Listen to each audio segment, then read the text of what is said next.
Today we got a standalone zombies trailer for Modern Warfare Zombies Season 1, and we're going to be breaking down because there's actually a lot of interesting things here. There's things that we actually didn't know about before, or just further explaining things that we've already heard about and just giving visuals to it, and even some story information that I think is worth going over. But with that said, I don't think we should waste any more time, and let's get right into this trailer breakdown. Now, the first thing we see is actually this tornado, and this tornado was actually teased at the end of the final Axe cutscene, and we saw it in the middle of Zone 3. And we see it just kind of being a tornado, and I don't really know what this is going to be. There's a couple options for what it possibly could be. I mean, we'll see throughout the later of the trailer. I don't really think this is where the rifts are going to be completely honest. It could be, but I think there's going to be a lot of rift entrances. I would think maybe not, but I guess we'll just have to wait and see what this tornado is really all about.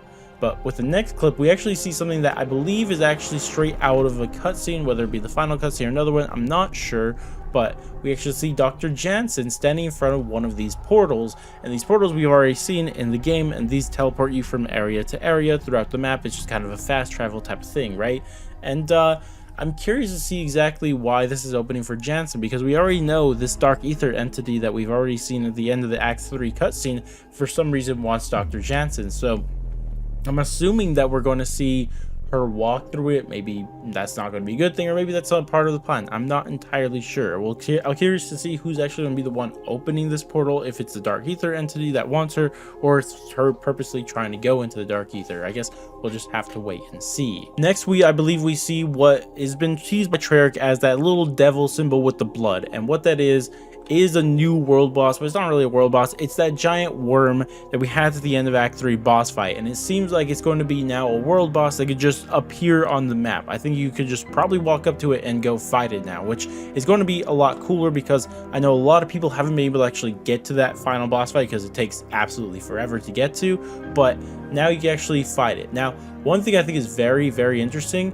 is, I mean, just look at it. It's a whole different color now. It's not purple like everything else that is from the Dark Ether. It's actually red now.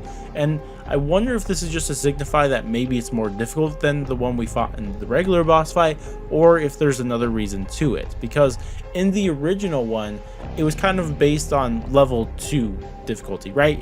That's all the zombies that were fighting there, where they were all level 2, and you know, that's what you were dealing with. But maybe this is the same because it's in level 3 is what I initially thought, but then when we get to this clip right here, we can actually see where it's at, because the other ones we weren't entirely sure, like that could have been Zone 3 or something like that, or maybe you guys could actually tell me exactly where it's at. But this one obviously is not in Zone 3.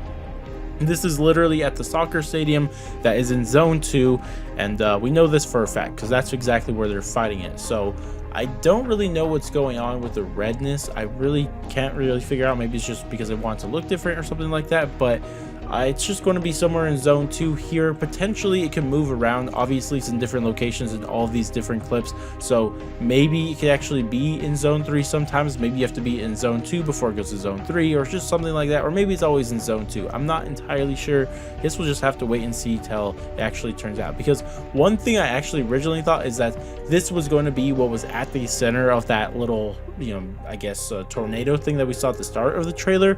But as you guys can see in this clip, the tornado is in the background. It's not over by this worm, so you know, I'm curious to see what's going to happen there. Maybe that's just going to be where the Dark Ether rift is, and that's how you enter into the Dark Ether. Now, what's interesting about this worm is that we actually had an image of this worm in the Dark Ether. Like, this was already something we've seen, and obviously this one isn't in the Dark Ether, so I'm curious to see how this one's going to come into play. Maybe you just fight this worm literally anywhere, and that's what it is. But it's one thing worth mentioning, that this worm in this image doesn't look red, so I don't know, maybe that's a thing, maybe it's not important. But now we get to see the new Ether Blade in action. As you guys can see, you throw it, it kills 4 zombies and then comes back to the person, which is exactly what we expected. It seems like it's the new version of the Hell's Retriever.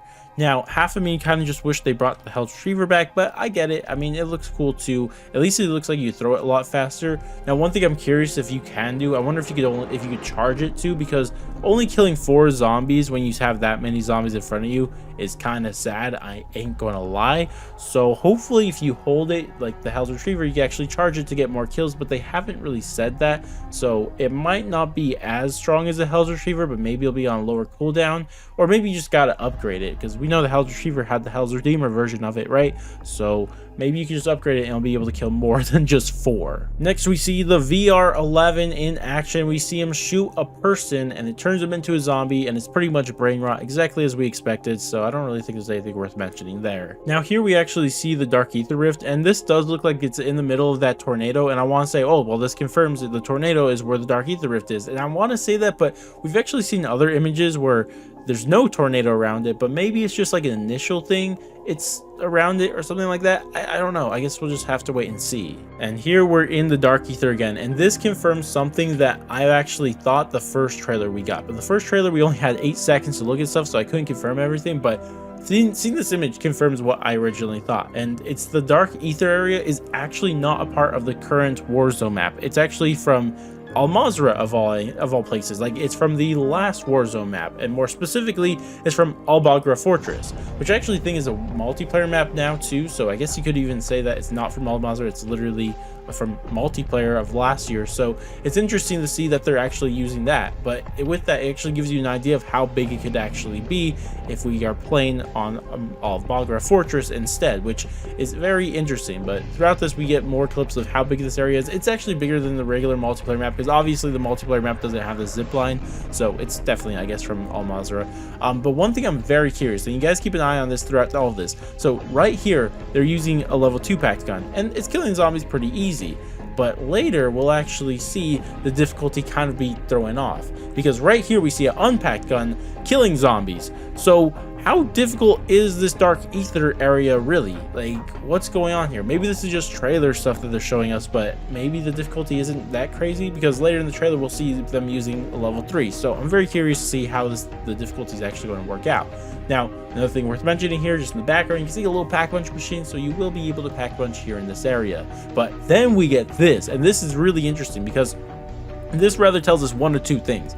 Rather that the zombies are super weak in this area and you can just punch them, or there's going to be some upgrade to your fist. And I really hope that's the case. I really hope that there's actually going to be some fist upgrade here, because that would be so freaking cool, because fists are currently the best way to move around the map. You move way faster with your fists, and to have an upgrade to them that actually make them useful would be so cool. So I really hope that they're teasing a little upgrade to your fist here, and like some Origin style to thing. You know, you had the 1-inch punch in that game. Now here's something that confirms something, because I was curious to see what the objectives were going to be in the Dark Ether, but it looks like we're having an escort objective here too. So I assume that you can just probably do a lot of the same contracts in here, and I don't know if you have to pick up the contracts or they're just going to be automatically given to you or what, but I guess we'll just have to play it to figure it out. And the final thing we see here is Mr. Peaks, the mystery box bunny, whatever you want to call him, being used again. Like, this is in a person's hand, they're activating him, he's waving and he's doing something, and we still don't know exactly what he is.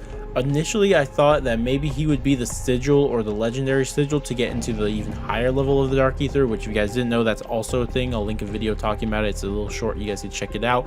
But like, I thought that's what he was initially going to be, but they actually call him the Rift Run and not a legendary sigil. So I wonder what that's going to be. I wonder if that's just like another way to play the Dark Ether, or through the rifts. Like, we already know you can just play regular rift, and then you could play legendary rifts in an even more difficult area, and then maybe there's a way to do Rift Run. Maybe that's what's going on here, but again, it's one of those situations where we gotta wait and see. Now, one thing I think is worth mentioning is actually the voice we hear throughout this trailer, because it's a woman's voice that's kind of doing whispering. She's a bit hard to understand, but after hearing it a couple times, I actually broke down everything she had to say, and what she said was, "Help us, help us, we are forgotten, so long trapped on the outside looking in.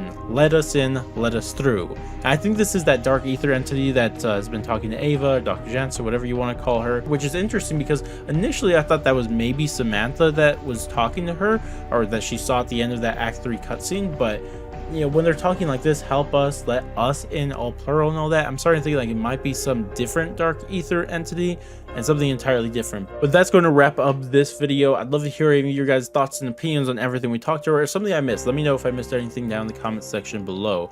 Regardless, though, that's going to wrap it for me. If you guys did enjoy the video, found it informative in any way, shape, or form, I would appreciate if you guys dropped a like, subscribe, bell, share, or any of that great stuff. But I'm going to go, and I'll catch you guys in the next stream, video, or in the heck it may be. And, ladies, guys.